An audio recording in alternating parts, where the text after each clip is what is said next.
This is part 8 of why we are no contact with my mother-in-law, who refers to herself as the sainted mother. So at this point, we just moved out of the rat house. We are living on our own. And aside from them having a private investigator, allegedly, coming and finding us and taking photos outside our house, and then leaving the, phone calls and voicemails and stuff, all of that dwindles out. And we're kind of just like, fine. We're living in this house. We're paying our bills. We're being a fully successful couple. Everything is going fine. And then years pass, a few years. And of course, my husband is heartbroken at this because he feels like his parents don't care about him. Because if they did, they would have tried to have a relationship. They would have tried to make amends. They would have tried to actually have a functional relationship, but they didn't. So time passes and my husband thinks, you know what? Maybe time has healed this wound and we can have a relationship with my mom and dad. And he's like, you know what? I'm really feeling like I should reach out to them, but let's wait until Fat Tuesday. I know this sounds so silly, but it's true. When our favorite bakery that was out by their house is going to have punchkis. If you're from Michigan, you know what I'm talking about. And it's like a jelly-filled donut that they only have certain times of year. And this specific bakery was just so good. And I said, I don't like that idea. If you're feeling like you need to call them and talk to them, I think you should do it sooner rather than later. So he calls his mom and dad and he talks to them and he says, can we just let what was in the past be in the past and just move forward? And they surprisingly said, sure. And he started to make plans to meet up with his dad.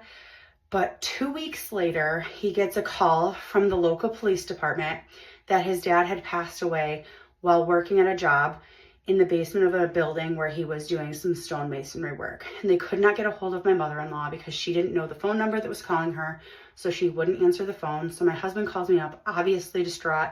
He at this point had been in contact with his dad, talked to him on the phone twice, but hadn't had a chance to actually see him in person before he died.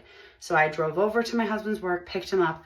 We went right to his mom's house because at this point, anything that had happened in the past was not as important as the fact that my husband just lost his dad and she just lost her husband. So we went to work helping her plan funeral arrangements, helping her do the organ donation, doing funeral home visits, figuring out how he was going to be cremated, all of this. So we went over to her house. We took care of all of this with her. And while all this was going on, when he had his funeral, we actually met his brothers, where I told you in a different story that my father-in-law had 2 sons from a previous marriage that my husband didn't know about until he was 13 years old.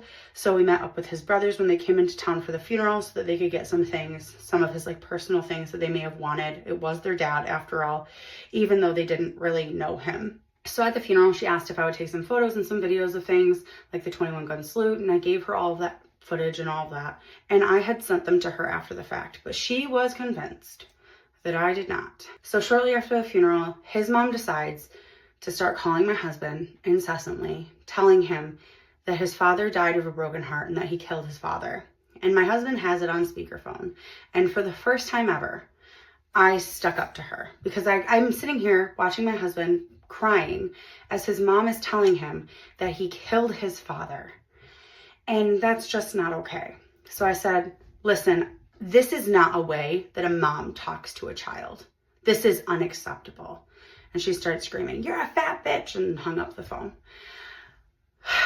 So we didn't talk to her after that, not for a long time. We actually moved to the other side of the state. Now we're in West Michigan instead of East Michigan. And at this point, we are pregnant with our child. We move in, we start a family, and then she gets back in contact with us. And in the next part, I'll tell you how we let her meet our children for the first time.